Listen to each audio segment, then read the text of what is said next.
All right, so welcome to this edition of the American Quilt. I am your host, Samuel Huntington, and you can see that I'm doing this with this is the natural version today. The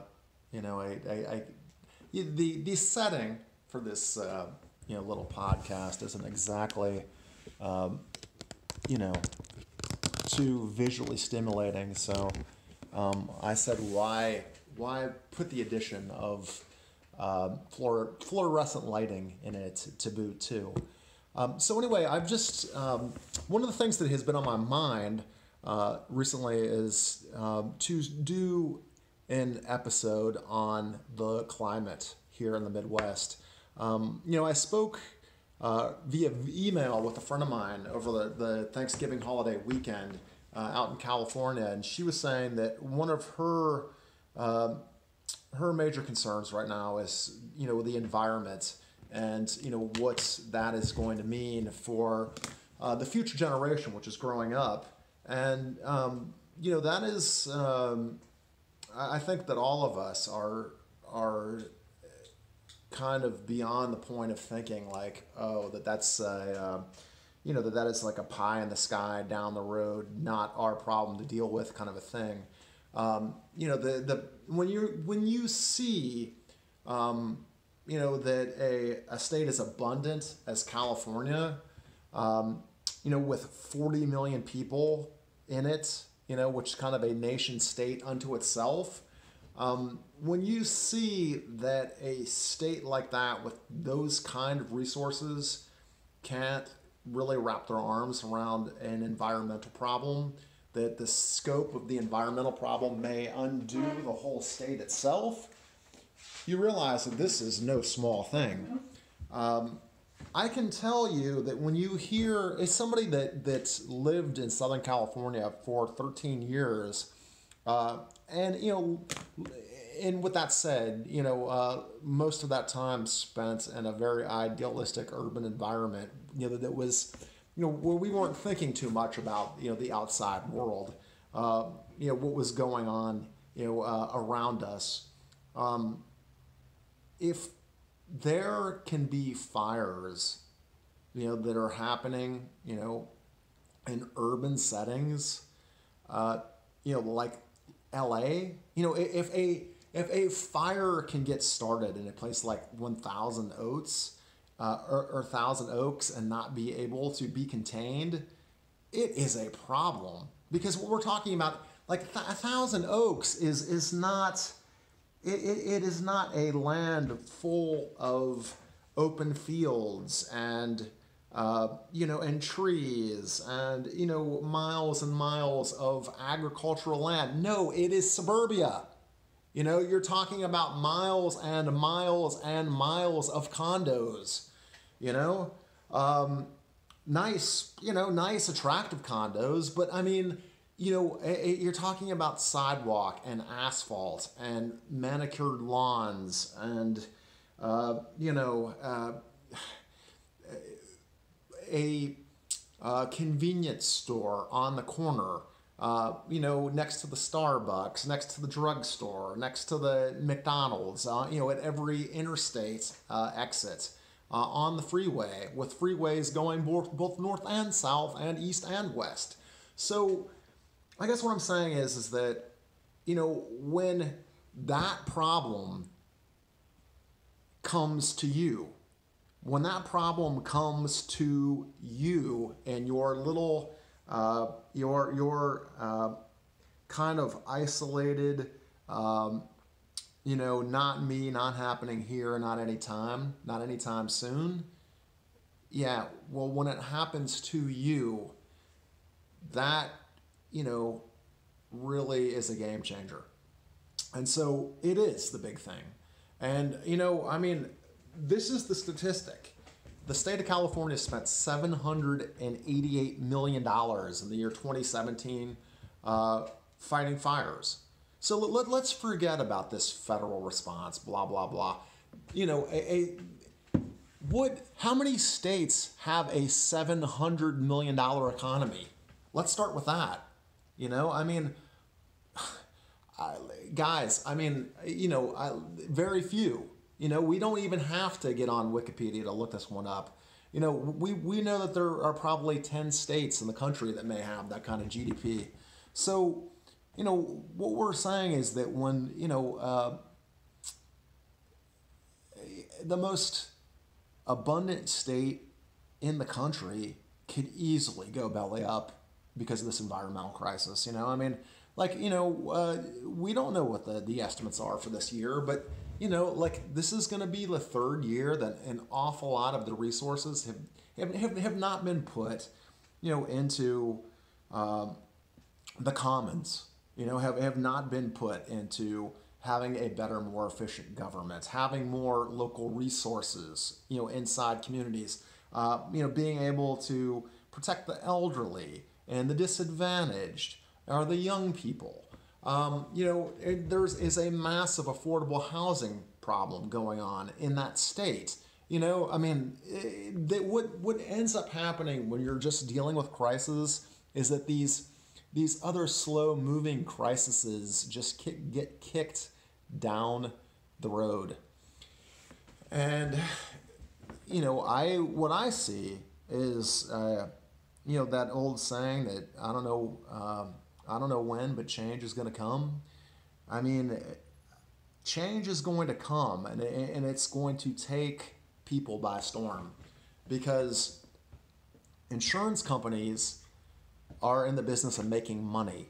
They're in the business of making safe investments, and they're not going to insure people in Thousand Oaks. They're going to get quick to that game. I mean, and that's just the tip of the iceberg. I mean, think about these ultra wealthy communities that are built on these porous landscapes.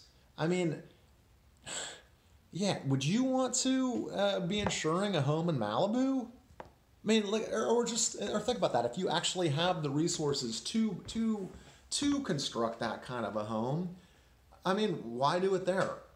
I mean, you've got the money. You can build it anywhere else. I mean, so think about it. So, I mean, just the financial element of this is going to be a game changer. And then there's the other part of it is that, most people aren't the people with options. Most people are the people that are just figuring out how to get by one month after the other. And, in Paradise, for example, where they're now having flooding, I saw some really sick flooding on AP News this morning. What we can predict what's going to happen here. I don't think it's too difficult. So we have what's largely a retirement community, right? Of people that were mostly living in mobile homes and that kind of thing. Were living in Paradise because they couldn't afford to live. Excuse me. Too much coffee. Because they couldn't afford to live in Chino. Chino was supposed to be, again, like a place for Californians to go that had a more moderate cost of living, higher quality of life, etc. But there was a 98% occupancy rate, in that small city. So when people were going to a place like Paradise because it cost less, where are they going to go? They're going to go right back there. They're going to put up mobile homes and go back until the next wind carries them away. So we need to start getting serious about this thing. There needs to be some leadership on this about where people are going to go, in the next wave. And one thing that I can say, this is becoming a California segment. It wasn't my intention, but I mean, it's in some ways, I mean, it's the place to start with this whole conversation. California has become a monster. I mean, the California dream has really eroded. Unless you happen to be, somebody that is, living up in Silicon Valley, or you're living in Silicon Beach, and you have a well-financed tech startup, blah blah blah. You're a new economy worker, but forget all that. What about just the simple quality of life? You know, um, how much quality of life do you really have when you can't get anywhere? Uh, because there are just so many people around you that the infrastructure systems are so maxed out. Um, that the air has become so diluted that just and then the these population centers where people have gone to find work have become so bloated that it's very difficult to be able to sustain oneself. uh, they leave. So yeah, California is it is a state in crisis. It is in a state of crisis, and it is a nation state unto itself. So it should be a warning to the rest of the country that, things like having a 10-year plan, having a rainy day budget set aside, having uh, access to health care, having infrastructure, which can connect your citizens to other places.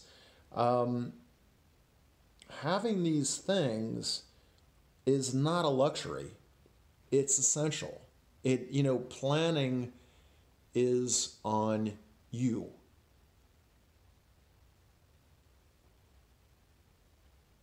You are responsible for your own actions. And, this is a slow moving wave, but it's going to crash down. And, the time for people to come together and to become community minded is now. You know, uh, let's think about the future. Let's think about how we can build a new and green economy now, how we can start investing for the future, how we can put money away, how we can protect our agriculture, um, you know, and um,